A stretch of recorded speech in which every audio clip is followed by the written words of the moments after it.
Joining us right now to discuss the presidential campaign, Congressman Darrell Issa, a supporter of Senator Marco Rubio. And good morning, Congressman. How are you? Good morning, and I loved your commercial. I'd love to have that one playing in my district in California. We don't have enough outright, here's why I'm running and here's what I'm going to do in elections in California. But we do, obviously, this year on a national stage, including Marco Rubio. Well, and that's who you're calling in about today. Of course, Senator Rubio will have two rallies here in the state of Texas, one in Houston today, another in Dallas on Friday. Let me ask you this, because you supported Senator Rubio early on in this process. What was it about Marco Rubio that for our listeners here in Texas, who, I mean, we're in the middle of cruise country out here, and a lot of people may not know a lot about Marco Rubio. What is it that they need to know? Well, what they need to know is that from the moment Marco Rubio got to Congress, and I was over there chairing the Oversight Committee and doing investigations, and I needed help from senators. I needed people to say, I'll put a hold on a nomination. I'll do what I need to do to help with your discovery. And Marco was there to learn the details of it, particularly in the case of Fast and Furious, where, as you know, his proposal to put another 20,000 Border Patrol agents on our southern border.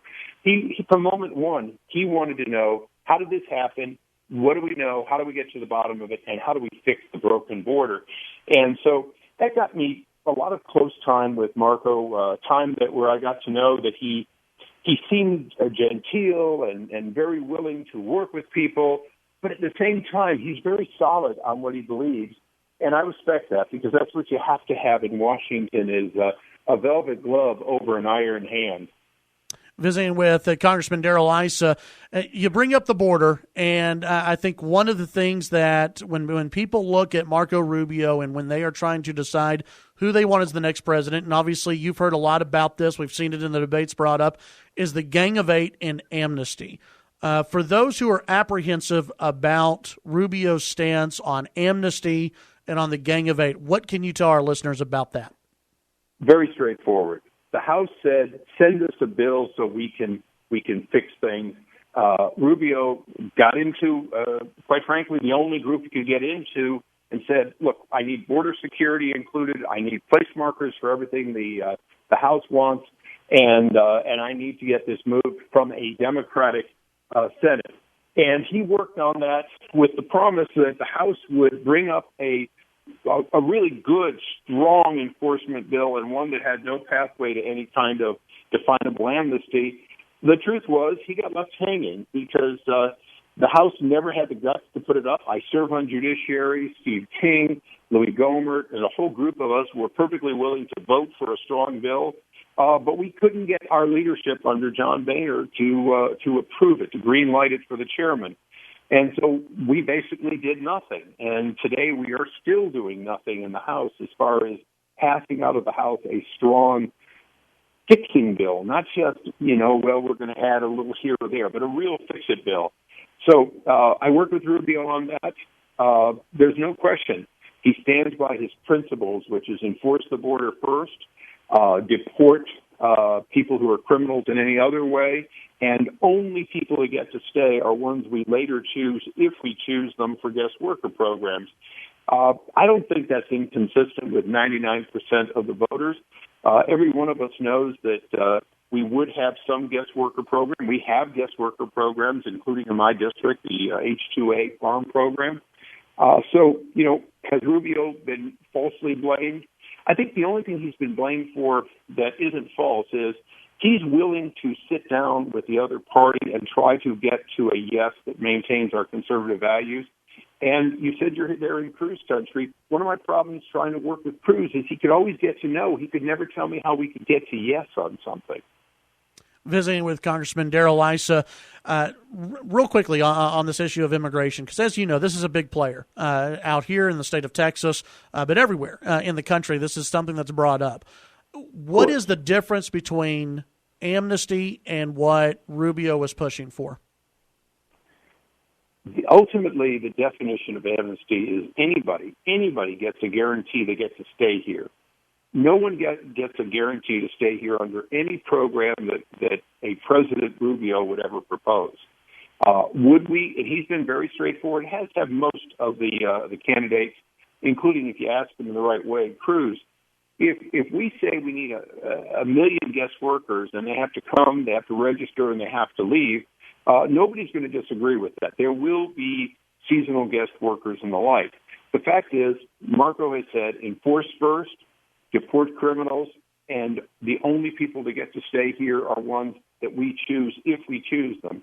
And you're right, amnesty has to be defined. Amnesty to me is a pathway to citizenship or a pathway to permanent residence. And I don't believe any bill under President Rubio is going to have that. There's a reason that Brian Kerry's family, his mom, his sister, his cousin, who's a Secret Service agent, actually a very senior one, they've come together and endorsed Marco Rubio because of his strong border security stance and the actual work he's done getting more Border Patrol agents and pushing against an administration that wants nothing of the kind. Visiting with Congressman Darrell Issa.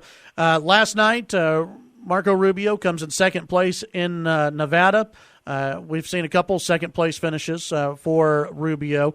The big thing that I keep hearing, and I'm sure you keep hearing as well, is that in order to stop Donald Trump from winning the nomination and stop Donald Trump from what I believe hurting the conservative cause in this country, is one of the other candidates, Marco Rubio or Ted Cruz, has to drop out of this race. Why, in your opinion, is Marco Rubio the one who needs to stay in this race and the one who can take on not only Donald Trump, but Hillary Clinton or Bernie Sanders, whoever gets the nomination on the Democratic side? Well, first of all, if you look at polling, and we are looking at polling in addition to elections now, Marco Rubio consistently gets the highest ratio of he versus Hillary Clinton. And that's a positive. In other words, we want to vote for the most conservative candidate that can win.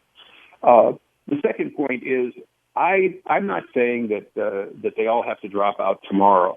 I do believe that Senator Cruz and Senator Rubio need to be looked at for who is the better presidential candidate, who can unite America, who can bring them back together. I believe that their actual policies, I know their policies would be extremely similar. But the question for voters is, can you take a good man like Dr. Carson, a good governor like John Kasich, and just take them off the ballot in your own mind? And the answer is you should. You should, because they are no longer campaigning and they have no pathway. Do I believe that Senator Cruz or Senator Rubio is going to drop out before Super Tuesday? No, I do not. But we're going to have a consolidation after that.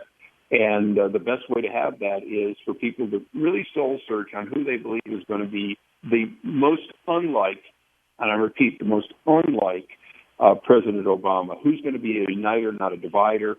Who's going to be positive about America?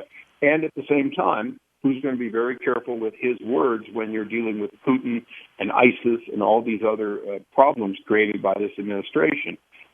I strongly believe that's Marco Rubio. I think the voters in increasing numbers are. He's gone from a distant 2 or 3% to being, if you take Trump out for a moment, the leader. But there's going to need to be a decided difference on Super Tuesday if, and maybe with the exception of Texas, which could still go to your favorite son. But I believe in every other state, Marco's going to outdistance Cruz by a larger amount. And then and only then do I think that Senator Cruz needs to look at what's good for the party. But the other candidates, and I know them and I respect them, but they've got to realize it's over. And even in a three-way race, it can't go on forever. But this five-way race has to end before the next election. I want to give you about 45 seconds to a minute. Early voting going on right now in Texas.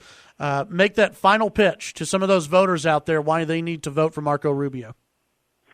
Marco Rubio knows what it's like to come from nothing and to raise himself up and to see his family raise themselves up.